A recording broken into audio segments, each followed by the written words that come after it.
오늘 하나님의 말씀은 로마서 3장 1절에서 9절까지입니다.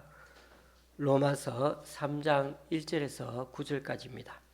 제가 가지고 있는 신약 성경은 241쪽입니다.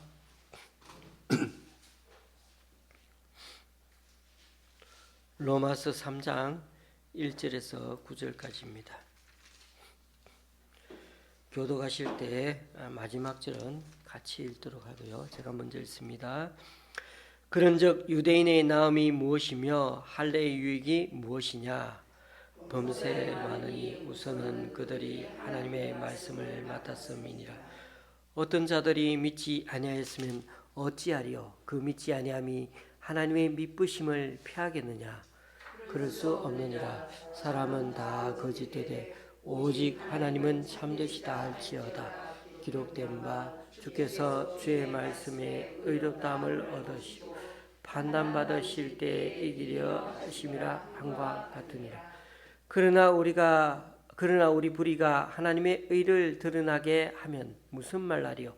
내가 사람의 말하는 대로 말하노니 진노를 내리시는 하나님이 불의하시냐? 결코 그렇지 아니하니라. 만일 그러하면 하나님께서 어찌 세상을 심판하시리요? 그러나 나의 거짓말로 하나님의 참되심이 더 풍성하여 그의 영광이 되었다면 어찌 내가 죄인처럼 심판을 받으리요? 또는 그러면 이루기 위하여 악을 행하자 하지 않겠느냐? 어떤 이들이 이렇게 비방하여 우리가 이런 말을 한다고 하니 그들은 정죄받는 것이 마땅하니라. 그러면 어떠하냐? 우리는 나으냐? 결코 아니라. 유대인이나 헬라인이나 다 죄 아래에 있다고 우리가 이미 선언하였느니라. 아멘.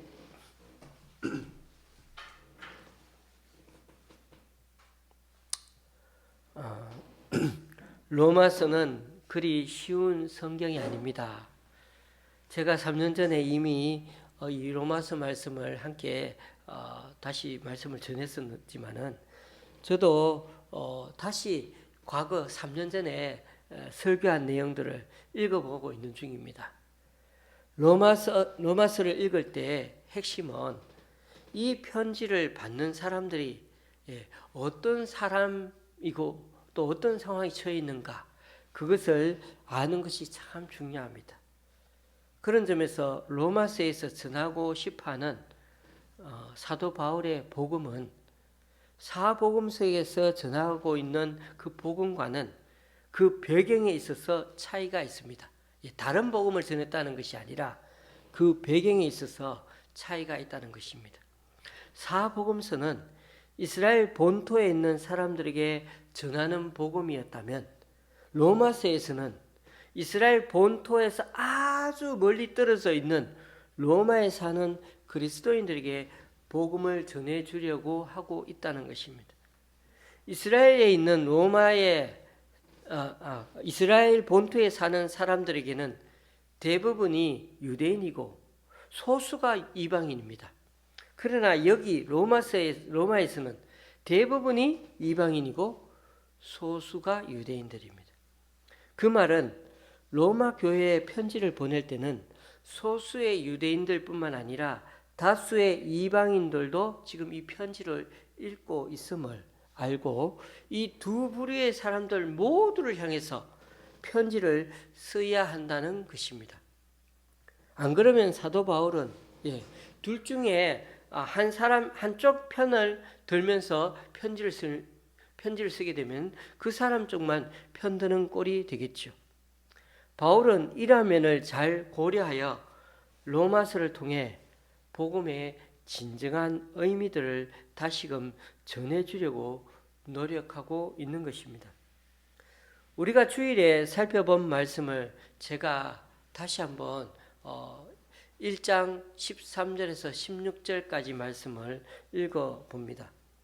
형제들아, 내가 여러 번 너희에게 가고자 한 것을 너희가 모르기를 원하지 아니하노니 이는 너희 중에서도 다른 이방인 중에서와 같이 열매를 맺게 하려 함이로되 지금까지 길이 막혔도다. 헬라인이나 야만인이나 지혜 있는 자나 어리석은 자에게 다 내가 빚진 자라. 그러므로 나는 할 수 있는 대로 로마에 있는 너희에게도 복음 전하기를 원하노라. 내가 복음을 부끄러워하지 아니하노니 이 복음은 모든 믿는 자에게 구원을 주시는 하나님의 능력이 됨이라. 먼저는 유대인에게요 그리고 헬라인에게로다. 유대인에게도 헬라인에게도 복음을 제대로 전하고 또 알려주기 위해서 노력하고, 원한다면 내가 직접 가서 너희들을 만나고 싶다고까지 그렇게 얘기하고 있죠. 제가 말씀드린 대로 사도 바울은 이방인의 대표격인 헬라인과 또 유대인 이 둘을 다 잘 챙기려고 애쓰면서 편지를 쓰고 있습니다.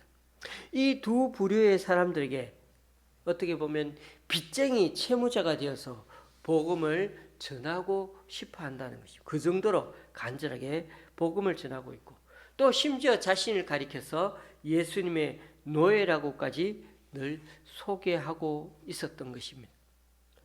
로마서 편지는 상당히 잘 배열되어 기록된 편지이거든요. 그렇긴 하지만은 우리가 이 용어나 사상적인 흐름이 이 로마서에 포함되어 있기 때문에, 그리고 논리적으로 용어들을 사용하고 있기 때문에 사실 우리가 읽어봐도 때로는 잘 깨닫지 못할 수 있는, 그래서 한눈에 파악하기 어려울 때가 있습니다. 한 줄 얘기는 알지만은 문맥상 앞뒤 문맥을 다 연결해서 이해하기는 참 쉽지 않을 때가 있습니다. 그래서 로마서는 일단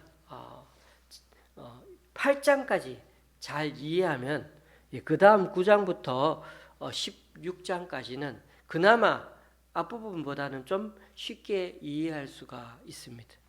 그래서 보통 로마서는 1장에서 8장까지 교리적인 설명으로 보고 9장부터 실전적인 그런 조언들이 담긴 부분이라고 봅니다. 로마 교회는 바울이 아직까지 가보지 않은 도시입니다. 그러니 이 로마에 있는 교인들에 대해서도 바울은 다른 사람들에게 들은 소식을 가지고서 이 교회에 편지를 전하고 있습니다.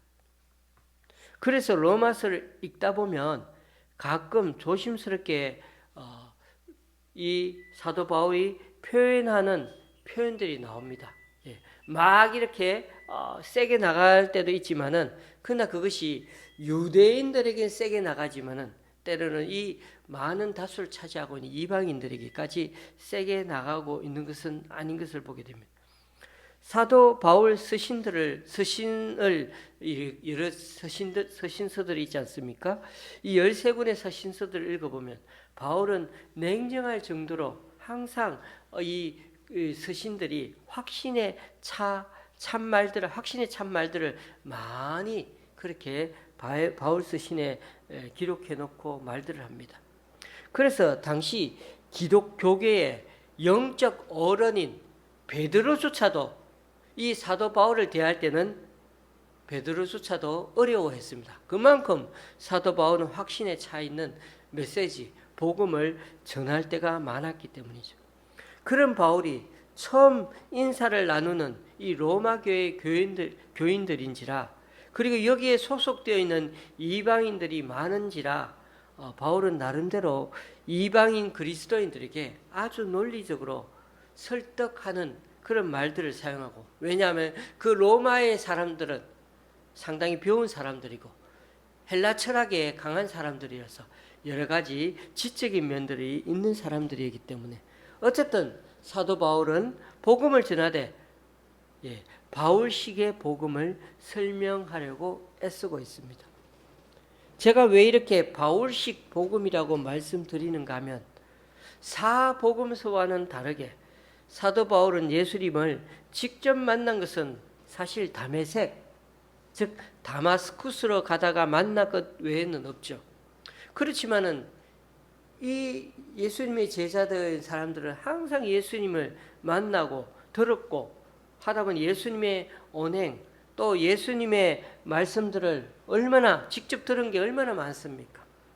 그러다 보니 사도 바울은 예수님께 직접 들은 말씀보다는 자신이 성경에서 깨달은 구약 성경 그 말씀들을 자신이 잘 이해하고 들어서 그 말씀들을 복음으로 깨달은 말씀들을 당시 세상 철학 개념을 담아서 당시 이방 사람들에게 잘 전하려고 노력했던 것입니다.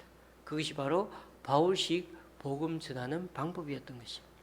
그러니 사복음서를 읽을 때와 바울 서신을 읽을 때 복음 전하는 방법이나 상황 다를 수밖에 없는 것입니다. 로마서 1장에서 사도 바울은 의롭지 않은 자들에 대해 하나님의 진노가 임한다고 하면서 하나님을 알되 하나님을 영화롭게도 아니하고 감사치도 아니하고 오히려 그 생각이 허망해져서 미련한 마음이 어두워진 사람들은 모두 어떻다고요? 하나님의 진노 대상이라고 그렇게 1장 21절에서 그 이후에 얘기하고 있습니다. 그러면서 여러 심판을 받는 사람들의 죄에 대해서 목록 나열하듯이 쫙 1장 후반부에 그렇게 나열해 놓고 있습니다. 이런 사람들이 다 심판받는다고요. 그런데 갑자기 2장 서두에 딱 2장을 딱 펴보면은 갑자기 뭐라고 나오는지 압니까? 남을 판단하는 너희도 하나님의 심판을 받는 대상인 줄 모르고 있다.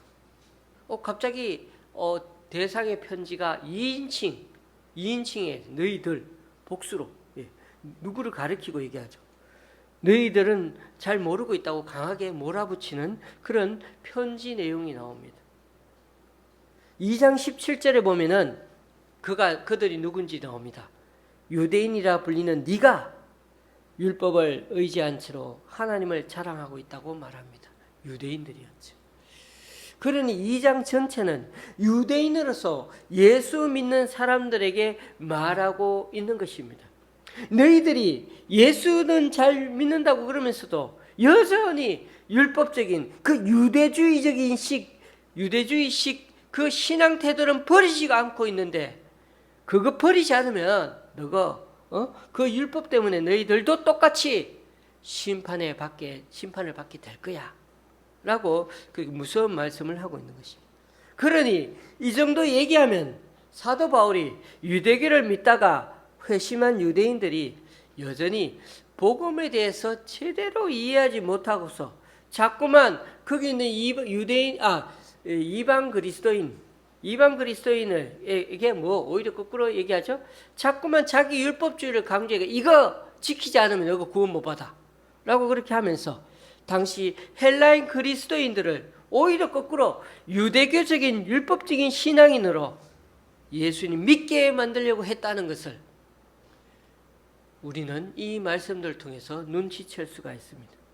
사도 바울은 이런 모습을 해외 교회에서 많이 지금까지 로마 교회만 아니라 많이 보아왔기 때문에 유대주의를 고수하고 있는 유대인 신도들에게 먼저 이 편지 앞부분을 이렇게 할애해서 강력하게 질타하고 있는 것입니다. 2장 23절에 보면 율법을 자랑하는 너희가 도리어 율법을 범함으로 하나님을 욕되게 하고 있다고까지 얘기하고 있습니다. 너희들 율법을 가지고 하나님 잘 믿는 것처럼 보이지만 그거 아니야. 오히려 율법을 범하고 있어. 너희들 율법 잘 지킨다고 천만에 너희들 율법을 대놓고 지금 율법을 죄를 저지르고 있는 거야. 율법 어기고 있는 거야. 너희들은 지금 율법 받은 거 또 할례 받은 거 그게 자랑이라고 얘기하지. 그러나 그게 자랑이 아니라 진정한 자랑은 하나님의 말씀대로 순종하며 사는 게 더 중요한 거야 라고 말씀하고 있는 것입니다. 오늘 우리가 읽은 3장 1절은 이렇게 시작되죠. 그런즉 유대인의 나음이 무엇이냐. 지금까지 2장까지 뭐라고 했습니까? 너가 유대인 나온 게 뭐가 있어? 너가 자랑질하고 할례 받다가 이렇게 나는 예수도 믿고 율법도 받은 유대인이야. 할례도 받았어. 이렇게 큰 소리 쳤는데 꼭 율법을 가지고 할례 받은 유대인들도 계속해서 죄를 짓는데 이방인들과 무엇이 나은 게 있느냐고 오히려 사도 바울의 질타를 받으니, 책망을 받으니 얼마나 놀라웠겠습니까? 유대인들은 하나님의 택한 백성, 선민으로서 할례와 율법을 받는 특권을 누린 거 사실입니다. 이들은 이 특권을 받은 걸 지금 천몇백 년 동안 이 특권 가지고 얼마나 자랑스럽게 살아왔는데요. 그래서 식민지가 되었어도 그런 특권 가지고 견뎌내고 살아왔잖아요. 하지만 이들도 이방인처럼 다 심판을 받게 된다면 이런 특권이 무슨 소용이 있는 거예요? 그렇죠? 사도 바울은 이들이 영적으로 자만심을 가지고 있는 것에 대해 무엇보다 질책하면서 이들의 잘못된 신앙관에 대해 바로 잡아주고 싶어 하는 것입니다. 특히 유대인들에게 주어진 이 율법에 대해 잘 이해하지 못하면 율법이 하나님의 말씀, 하나님의 언약으로서 생명력을 잃어버리고 오히려 그것 가지고 어떻게 하죠? 남 때리잡는데 사람을 정죄하고 칼질하는 율법주의가 된다는 것입니다.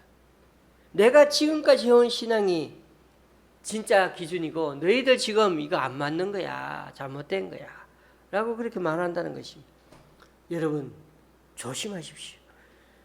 특히 오래전부터 신앙해온 분들은 조심하셔야 합니다. 저를 포함해서 내가 지금까지 해오고 있는 신앙생활이 틀릴 수도 있다는 걸 인정해야 합니다. 안 그러면 나도 모르게 진짜 바리새인들, 이 유대주의식 신앙인이 되어버립니다. 사도 바울은 이면적인 유대인, 즉 영적 그리스도인이 되는 게 중요하고 할례는 어디에?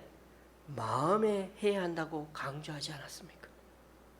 유대인들이 바울이 이 주장을 듣자마자 뭐라고 생각했을까요?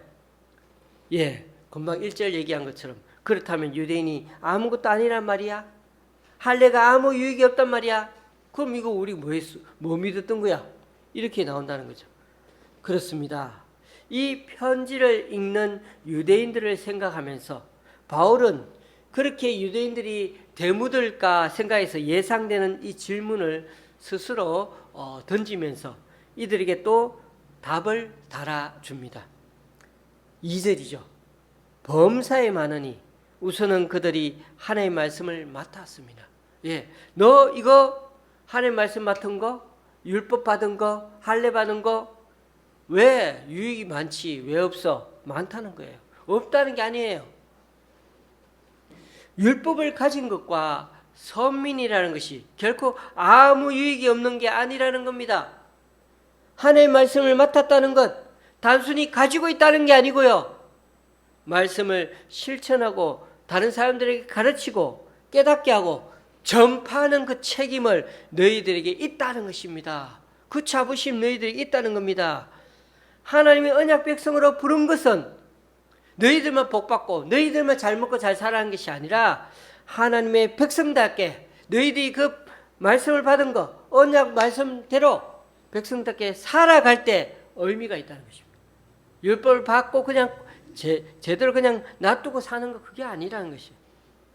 그런데 문제는 유대인들이 어쨌다고요? 말씀을 가졌다고 자랑은 하지만은 그들은 율법대로 살지 않고 신실하지 못했던 것에 있습니다. 3절 4절을 보십시오. 어떤 자들이 믿지 아니하였으면 어찌하리요? 그 믿지 아니함이 하나님의 미쁘심을 피하겠느냐? 그럴 수 없느니라. 사람은 다 거짓되되 오직 하나님은 참되시다 할지어다. 여러분, 하나님의 백성으로 부르고 하나님이 우리를 백성으로 삼았는데 그 유대인들이 그렇게 삼았는데도 열심히 살지 못했어요. 신실하지 못했어요. 그렇다고 해서 하나님이 신실하지 못하다고 말할 수 있습니까? 하나님의 신실하심이 없어지는 겁니까? 그렇지는 않습니다. 사람은 거짓되고 사람은 자기 인생을 속이며 살지만 그러나 오직 하나님 어때다고요? 참되신 분이세요.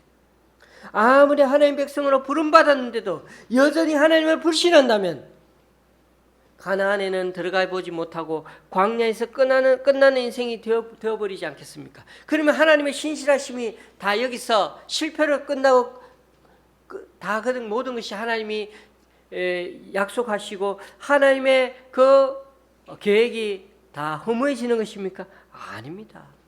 유대인이나 이방인이나 다 같이 하나님 심판을 받는다면 선민인 유대인이 받은 할례가 무슨 소용이 있느냐고 그렇게 할 것 같지만, 그러나 주님은 결코 거기서 끝나지 아니하고 또 다른 제2세대 광야의 세대 이후의 사람들을 준비하시고 하나님 언약 백성들을 또 언약을 맺고 하나님의 사람으로 이끌어 가시고 준비하시고 하나님 뜻대로 세워나가지 않습니까? 우리가 하나님의 백성, 예수 믿는 사람이라고 또 구원받았다고 이제는 천국 간다고 다 되었다고 그렇게만 생각하지 말고, 이제 앞으로 우리의 삶이 이제 시작이에요. 예수 믿는 사람답게 하나님 백성답게 하나님 말씀 지키면서 살아가려고 하는 것, 그것이 더 중요하다는 것입니다.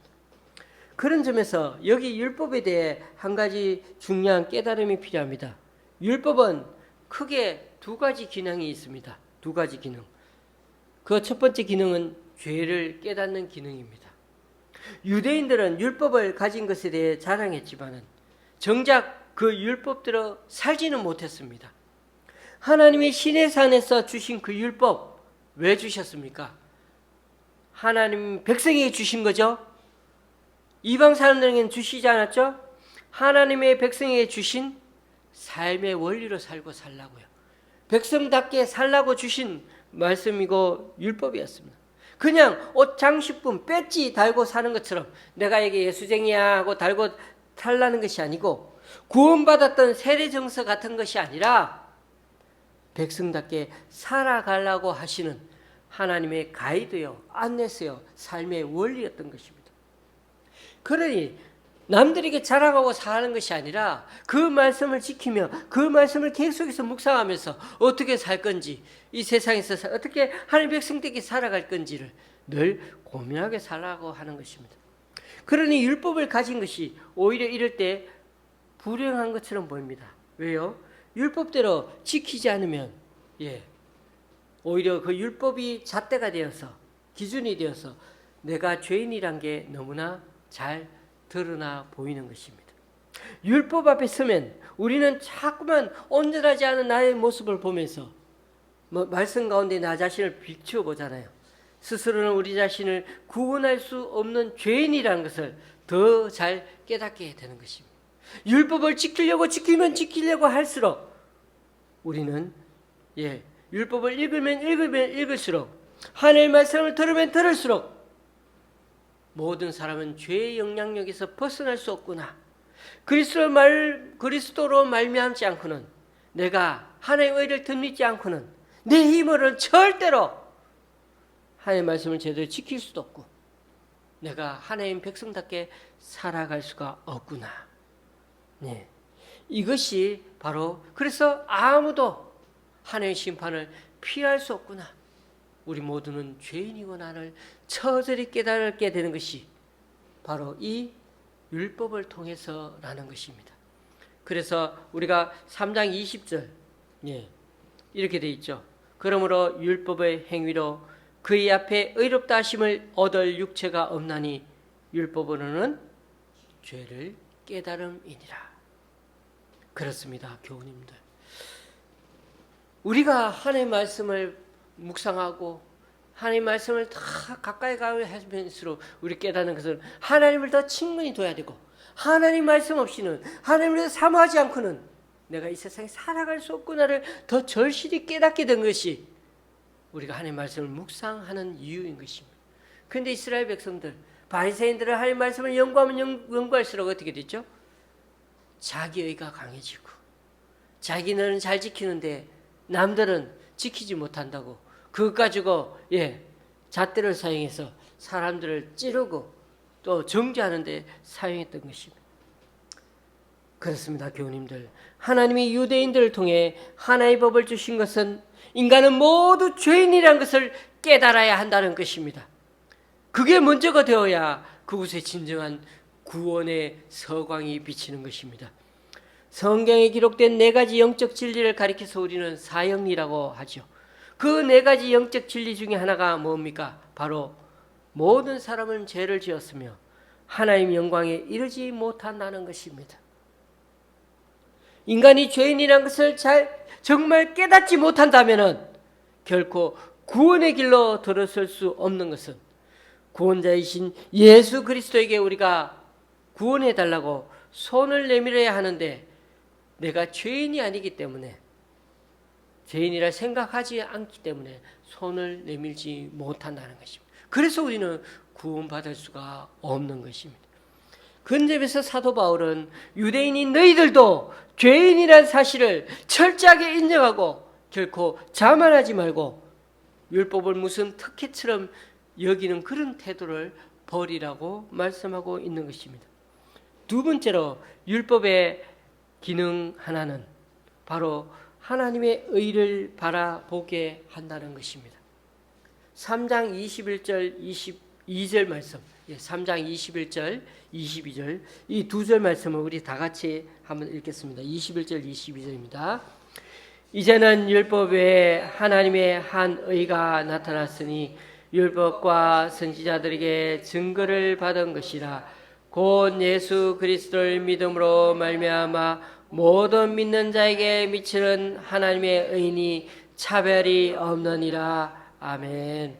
교우님들, 율법은 참 신기한 기능을 하고 있습니다.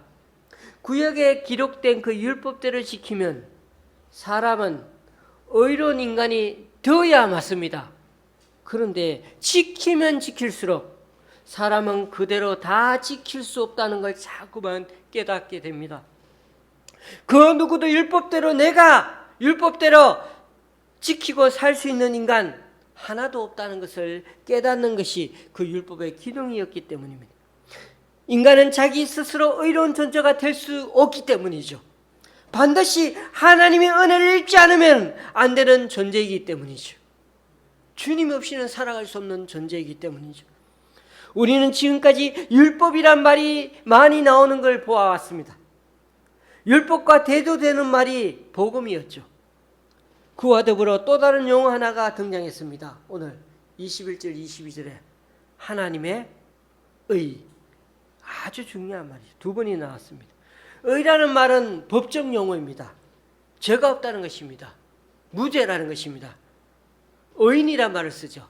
죄인 반대가 의인이죠. 그런데 성경에서 죄인 의인의 개념은 뭡니까? 의인은 하나님과 바른 관계를 맺는 사람이 의인입니다. 그것은 조금 이따 다시 다음번에 또 얘기했지만 어쨌든 우리는 죄인인가 의인인가 법적 용어를 여기 있을 때 하나님의 의를 덧입는 자가 의인이 된다고 지금 오늘 중요한 용어를 얘기하고 있습니다. 바리새인들은 자기 의를 내세웁니다. 하나님의 의가 아니고 율법을 다 내가 지키면 사람이 의로운 존재가 된다고 생각합니다. 그러나 오늘 사도 바울은 자기 의를 내세워서는 절대로 하나님 나라에 못 들어간다고 합니다. 반드시 하나님의 의를 덧입어야 구원을 받는다고 합니다. 그 하나님의 의가 바로 예수 그리스도를 통한 구원의 길인 것입니다. 그러므로 로마서는 1장에서는 하나님의 복음에 대한 서론이었다면 2장 3장은 모든 사람이 죄인이란 걸 설명해 주고 있습니다. 율법을 지키면서 계속 구원을 이루어간다고 큰소리치는 너희 유대인 너희들도 다 죄인이란 걸 깨달으라는 것입니다. 너희들에게 진짜 율법을 주신 이유는 그 속에 하나님의 의를 깨달아서 하나님의 구원을 요청하고 손을 내밀어야 한다는 것이었습니다. 그래서 3장 21절부터 또 다른 단락이 시작되는데 하나님의 의, 즉 예수 그리스도를 믿는 믿음으로 얻게 되는 의입니다. 이처럼 로마서에는 용어를 잘 정리해서 이해해야 사도 바울이 무엇을 말하고 있는지를 정확하게 잘 따라갈 수가 있을 것입니다. 교우님들, 제가 말씀드리는 게 이해가 되셨는지 모르겠습니다. 사도 바울은 지금 해외에 살고 있는 이방 교회에 편지를 쓰고 있는데 그곳에 유대주의식으로 신앙생활을 해야 한다고 강조하는 그 소수의 무리들이 오히려 다수의 사람들에게 여전히 영향력을 주고 자기 주장을 펼치고 있었던 것 같습니다. 그 누구보다 율법주의에 정통했던 사도 바울은 그들의 잘못된 신앙관을 타파하고 예수 그리스도 중심의 신앙, 즉 복음주의적인 신앙생활을 바르게 알려주기 위해서 이렇게 길게 편지를 쓰게 되었던 것입니다. 물론 또 다른 편지 목적이 있긴 하지만 그것은 나중에 또 다시 한번 말씀드리겠습니다만, 사도 바울은 1000몇백 년 전부터 주어진 이 하나님의 율법이 다 무의미한 것이라고 말하지는 않습니다. 하나님의 선택된 백성이 아무것도 아니라는 것이 아닙니다. 그렇다면 그들을 불러주신 그 하나님의 신실하심 자체가 잘못된 것이 되는 것이 아니겠습니까? 하나님이 이들을 통해 온 세상에 하나님의 의를 바르게 증거하고 알려줘서 이들뿐만 아니라 다른 사람에게도 하나님의 구원하심에 손 내미는 사람들이 되게 그렇게 인도해 주는 사람이 되게 하려고 해서 하셨던 것입니다. 그런 점에서 과거 아브라함 때부터 시작해서 유대인과 맺은 하나님의 말씀, 즉 하나님의 약속은 여전히 영원히 유효합니다. 우리들이 바로 영적 유대인이요 하나님의 약속의 말씀을 맡은 자들이 된 것입니다. 비록 과거 이스라엘은 신실하지 못해 망했지만은 하나님은 예수님을 통해서 여전히 그 신실하심을 우리들을 통해서 드러내고 계신 것입니다. 그래서 우리와 같은 이 부족한 자들을 불러주셔서 영적 이스라엘로 하나님의 백성으로 불러주신 것입니다. 그러므로 오늘 말씀처럼 하나님의 백성이 우리가 절대로 교만하지 말아야 할 것입니다. 우리 또한 세상 사람들과 다를 바 없이 아무 선한 것이 없는 존재임을 알아야 합니다. 그래야 하나님의 은혜로운 그 창조의 손길, 새롭게 변화시키는 그 하나님의 의를 우리 또한 덧입을 수가 있는 것입니다.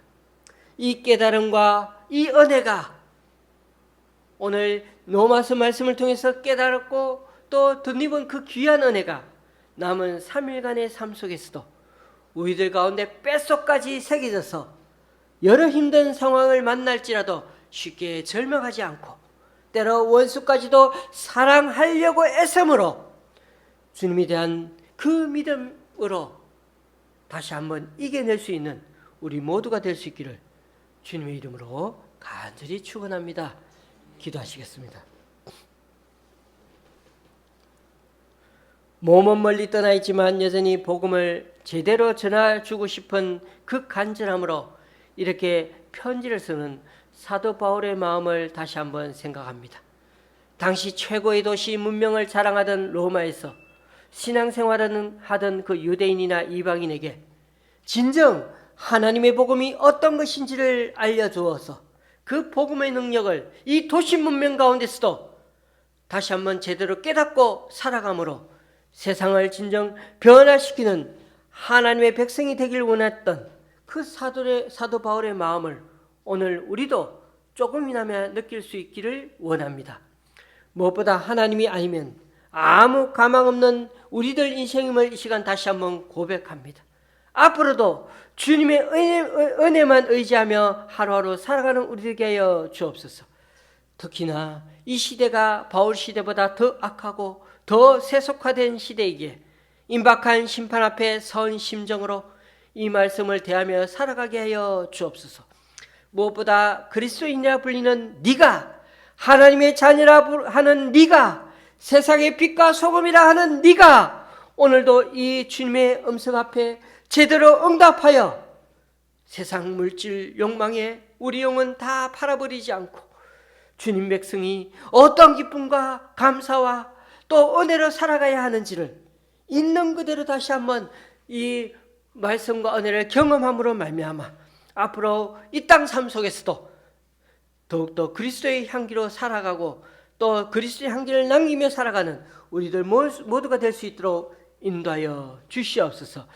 예수님의 이름으로 기도드리며 이제 우리 모두 주님께서 가르치신 기도를 한 목소리로 함께 기도하오니 하늘에 계신 우리 아버지여, 이름이 거룩히 여김을 받으시오며 나라의 임하옵시며 뜻이 하늘에서 이룬 것 같이 땅에서도 이루어지이다. 오늘날 우리에게 일용할 양식을 주옵시고 우리가 우리에게 죄 지은 자를 사하여 준 것 같이 우리 죄를 사하여 주옵시고 우리를 시험에 들게 하지 마옵시고 다만 악에서 구하옵소서. 대개 나라와 권세와 영광이 아버지께 영원히 있사옵나이다. 아멘.